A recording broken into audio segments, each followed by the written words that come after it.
আসসালামু আলাইকুম everyone, welcome to জান্নাত কুকিং চ্যানেল। আজকে তৈরি করব মিষ্টি দই।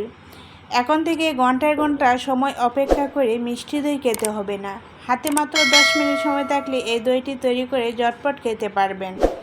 আর 1 লিটার দুধে আমি 1 কেজি মিষ্টি দই তৈরি করে দেখাবো।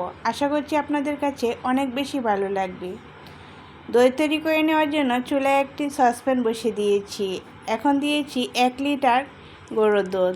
আপনারা চাইলে বাজারে কেনা প্যাকেট দুধও ব্যবহার করতে পারেন। আমি এখানে খাঁটি গরুর দুধ নিয়েছি 1 লিটার। মিষ্টির জন্য দিয়ে দিচ্ছি 1/3 কাপ চিনি। এই চিনিটা একেবারে পারফেক্ট মিষ্টি হবে, যে কেউ এই দইটি খেতে পারবে, কোনো সমস্যা হবে না। বাজারে কেনা দইয়ের চেয়ে কোনো অংশে কম হবে না এভাবে যদি ঘরের দই তৈরি করেন। এখন আমি চুলার আঁচটা মিডিয়ামে রেখে 5 থেকে 6 মিনিট দুধটা জাল করে নেব।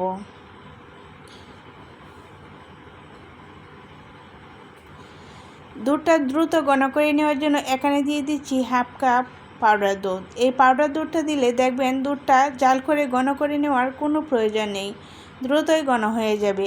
আর দইটা খেতে অনেক বেশি মজার হবে, মনে হবে ক্রিমি একটা ভাব চলে আসবে।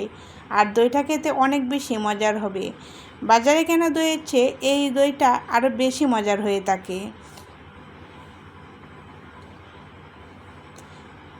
এই দুধটা দিয়ে আবারও 5 থেকে 6 মিনিট আমি জাল করে নেব, চুলার আঁচটা মিডিয়ামে রেখে। দুধটা জাল করে নিয়েছি। এখন আমি এই দুধটা চুলা থেকে নামিয়ে সাইড করে রেখে দিয়েছি। এখন আমি ক্যারামেল তৈরি করে নেব।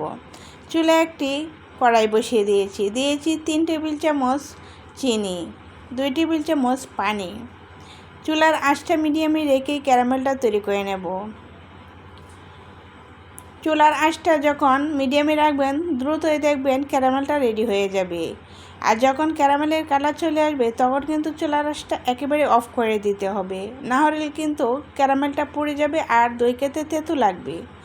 এখন দিয়ে দিচ্ছি 1/2 কাপ পানি।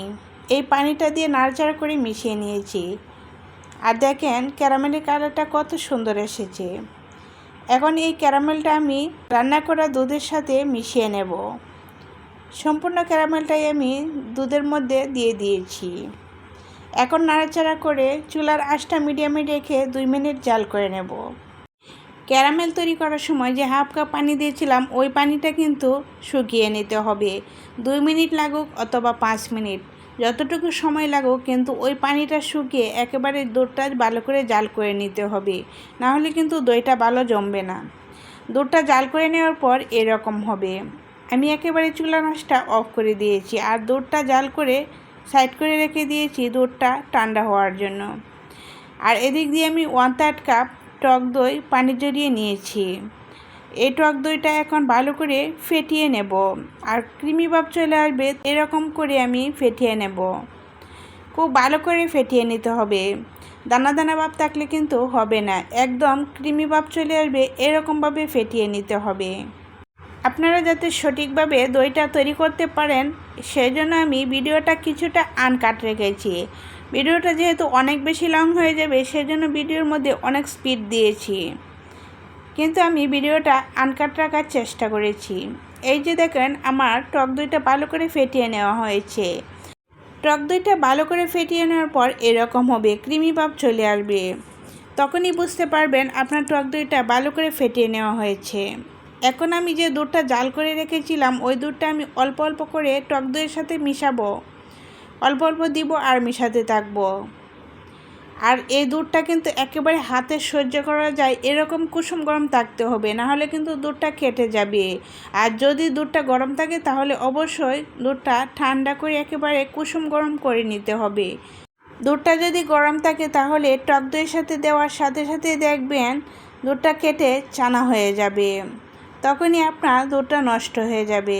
সেজন্য আমি বারে বারে বলে দিচ্ছি দুধটা অবশ্যই নাড়াচাড়া করে কুসুম গরম করে নিতে হবে। হাতে সহ্য করা যায় এরকম কুসুম গরম থাকা অবস্থায় কিন্তু দই তৈরি করতে হবে। আর ঠান্ডা হয়ে গেলে কিন্তু দই জমবে না। একদম কুসুম গরম থাকা অবস্থায় কিন্তু টক দইয়ের সাথে মিশিয়ে নিতে হবে। এখন আমি খুব সুন্দর করে টক দইয়ের সাথে দুধটা মিশিয়ে নিয়েছি। যেই বাটিতে আমি দই বসাবো এরকম একটা বাটি নিয়েছি, আর এই বাটিটা কিন্তু 1 কেজি দুধ ধরবে এরকম একটা বাটি নিয়েছি। এই দইটা যেহেতু আমি ঝটপট তৈরি করব, সেই জন্য চুলায় একটি হাঁড়ি বসিয়ে দিয়েছি। তলানিতে একটা স্ট্যান্ড দিয়ে দইয়ের বাটিটা বসিয়ে একটা ঢাকনা দিয়ে ঢেকে দিয়েছি।